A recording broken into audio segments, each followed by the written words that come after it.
ಇವತ್ತು ಡಿ.ಕೆ. ಶಿವಕುಮಾರ್ ಅವರು ಅಕ್ಷತೆ ಹಂಚ್ತಾ ಇರೋದು ಸಂತೋಷ ಸಂಗತಿ. ಈ ಒಂದು ಅಕ್ಷತೆಯನ್ನ ಅನ್ನಭಾಗ್ಯದ ಅಕ್ಕಿಯಲ್ಲಿ ಮಾಡಿದ್ದಾರೆ, ಅದು ಇನ್ನೂ ಹೆಚ್ಚು ಸಂತೋಷ ಸಂಗತಿ ಅನ್ನೋ ರೀತಿಯಲ್ಲಿ ಹೇಳಿದ್ದಾರೆ. ರಾಮನ ವಿಷಯದಲ್ಲಿಯೂ ರಾಮನ ಅಕ್ಷತೆಯ ವಿಷಯದಲ್ಲಿಯೂ ಸುಳ್ಳು ಹೇಳುವುದನ್ನು ಮುಂದುವರಿಸಿದ್ದಾರೆ. ಈ ಹಿಂದೆ ಹಲವು ಬಾರಿ ಸುಳ್ಳು ಹೇಳಿದ್ರು. ರಾಮ ಮತ್ತು ಒಟ್ಟಾರೆ ಹಿಂದೂ ಮತ್ತು ಹಿಂದೂ ಸಮಾಜಕ್ಕೆ ಸಂಬಂಧಿಸಿದಂಥ ಶ್ರದ್ಧೆ ಮತ್ತು ಆಸ್ಥೆಯ ವಿಷಯದಲ್ಲಿ ಸುಳ್ಳುಗಳನ್ನು ಕಾಂಗ್ರೆಸ್ ಹೇಳ್ತಾನೆ ಬಂದಿತ್ತು. ರಾಮ ಒಬ್ಬ ಕಾಲ್ಪನಿಕ ವ್ಯಕ್ತಿ ಅನ್ನುವಂಥ ಮಾತನ್ನ ಹೇಳಿದ್ರು. ಆನಂತರ ರಾಮ ಸೇತುವೆ ಕಾಲ್ಪನಿಕ ಅಂತ ಹೇಳಿದ್ರು. ಅಯೋಧ್ಯೆಯಲ್ಲಿ ರಾಮ ಅದೇ ಜಾಗದಲ್ಲಿ ಹುಟ್ಟಿದ್ದೇನೊಂದು ಗ್ಯಾರಂಟಿ ಅನ್ನೋ ಪ್ರಶ್ನೆಯನ್ನಿಟ್ಟಿದ್ರು. ಇವತ್ತು ಕೊಡಲಾರದ ಅಕ್ಕಿಯಿಂದ ಅಕ್ಷತೆ ಮಾಡಿದ್ದಾರೆ ಅಂತ ಹೇಳಿದ್ದಾರೆ. ಎಲ್ಲಕ್ಕಿ ಕೊಟ್ಟಿದ್ರಿ ಡಿ.ಕೆ. ಶಿವಕುಮಾರ್ ಅವರ? ಕಾಂಗ್ರೆಸ್ಸಿನ ಮುಖ್ಯಮಂತ್ರಿ, ಉಪಮುಖ್ಯಮಂತ್ರಿ, ಮಂತ್ರಿಗಳಿಗೆ ಸುಳ್ಳು ಹೇಳುವಂಥದ್ದು ಮತ್ತು ತುಷ್ಟೀಕರಣದ ರಾಜಕಾರಣ ಮಾಡುವಂಥದ್ದು ಒಂದು ಸಹಜ ಅಭ್ಯಾಸವಾಗಿ ಹೋಗಿದೆ.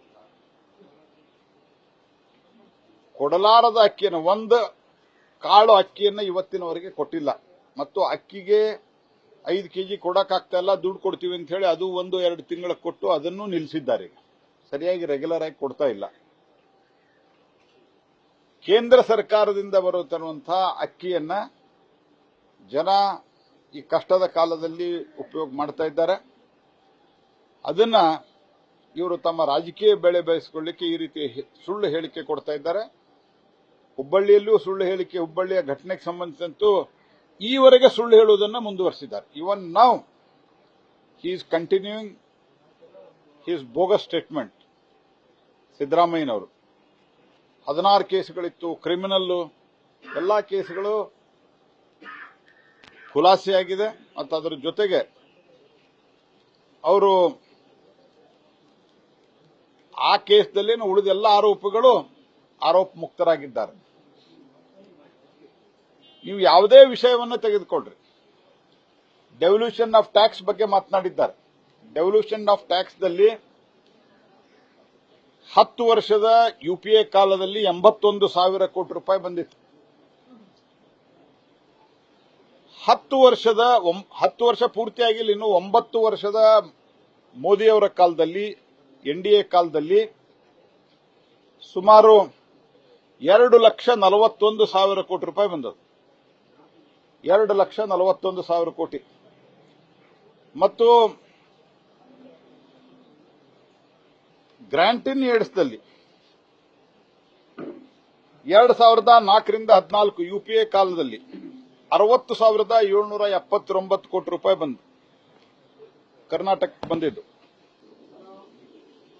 2014ರಿಂದ 2024 ಮೋದಿ ಅವರ ಕಾಲದಲ್ಲಿ 2,08,832 ಕೋಟಿ ರೂಪಾಯಿ. ನಾನು ರಿಪೀಟ್ ಮಾಡ್ತೇನೆ. ಟ್ಯಾಕ್ಸ್ ಡೆವಲ್ಯೂಷನ್ದಲ್ಲಿ ಯುಪಿಎ ಕಾಲದಲ್ಲಿ 2004ರಿಂದ 2014 ಪೂರ್ತಿ ಅವಧಿಯಲ್ಲಿ ಟ್ಯಾಕ್ಸ್ ಡೆವಲ್ಯೂಷನ್ದಲ್ಲಿ 81,795 ಕೋಟಿ ಯುಪಿಎ ಅವಧಿಯಲ್ಲಿ. ನರೇಂದ್ರ ಮೋದಿ ಅವರ ಇವತ್ತಿನ ಸರ್ಕಾರದ ಅವಧಿಯಲ್ಲಿ 9.5 ವರ್ಷದಲ್ಲಿ ಟ್ಯಾಕ್ಸ್ ಡೆವಲ್ಯೂಷನ್ 81,000 ಅವರ ಕಾಲದಲ್ಲಿ ಇದ್ದಿದ್ದು 2,80,130 ಕೋಟಿ ರೂಪಾಯಿ. 242% ಜಾಸ್ತಿ ಆಗಿದೆ. 242% ಮೋರ್. ಮತ್ತು ಗ್ರಾಂಟ್ ಇನ್ ಏಡ್ 2004ರಿಂದ 14 ಅವಧಿಯಲ್ಲಿ 60,779 ಕೋಟಿ ರೂಪಾಯಿ.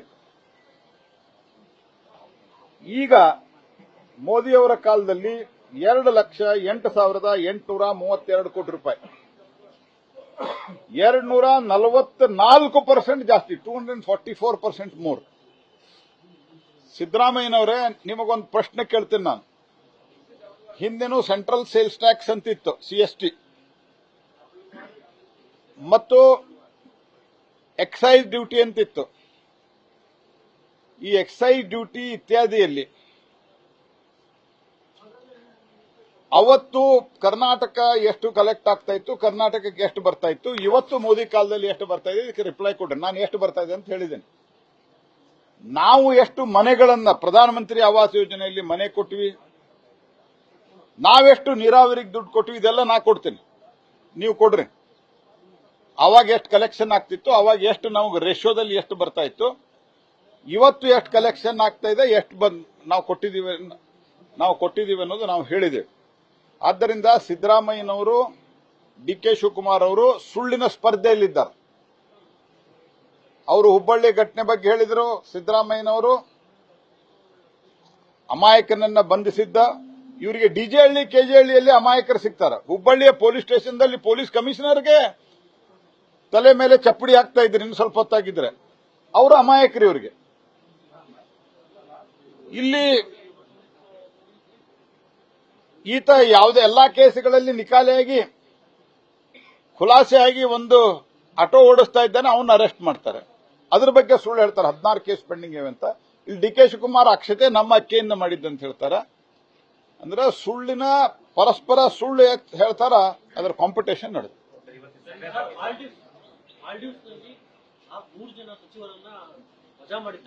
ನೋಡಿ, ನಾನು ಅದರ ಬಗ್ಗೆ ಬಹಳ ವಿವರವಾಗಿ ಹೇಳಲಿಕ್ಕೆ ಹೋಗುದಿಲ್ಲ. ನಾನು ಇಷ್ಟೇ ಹೇಳೋದು, ಭಾರತದ ಅಪಮಾನ ಮೋದಿಯವರ ಕಾಲದಲ್ಲಿ ಅಥವಾ ಭಾರತದ ಒಂದು ಅಸಡ್ಡೆಯನ್ನ ನಮ್ಮ ದೇಶ ಮತ್ತು ನಮ್ಮ ದೇಶದ 140 ಕೋಟಿ ಜನ ಸಹಿಸೋದಿಲ್ಲ.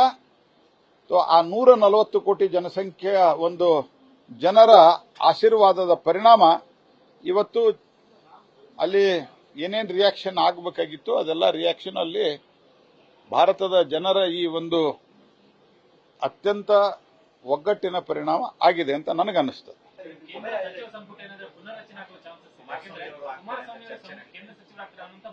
ನೋಡಿ, ಅದಕ್ಕೆ ಅದು ನನ್ನ ಡೊಮೇನು ಅಲ್ಲ. ಆ ರೀತಿ ನನಗಂತೂ ಯಾವುದೂ ಗೊತ್ತಿಲ್ಲ. ಇವತ್ತಿನ ಸಭೆಯಲ್ಲಿ ಒಟ್ಟಾರೆ ಚುನಾವಣೆ ಇತ್ಯಾದಿ ಬಗ್ಗೆ ಚರ್ಚೆ ನಡೆದಿದೆ, ಚುನಾವಣೆ ತಯಾರಿ ಬಗ್ಗೆ ಚರ್ಚೆ ನಡೆದಿದೆ. ಅದರ ವಿವರವನ್ನು ರಾಜ್ಯಾಧ್ಯಕ್ಷರು ತಮ್ಮ ಕೊಡ್ತಾರೆ. ನ್ಯೂಸ್ ಫಸ್ಟ್, ನಿರ್ಭೀತಿಯಿಂದ ನಿಮ್ಮ ಪರವಾಗಿ.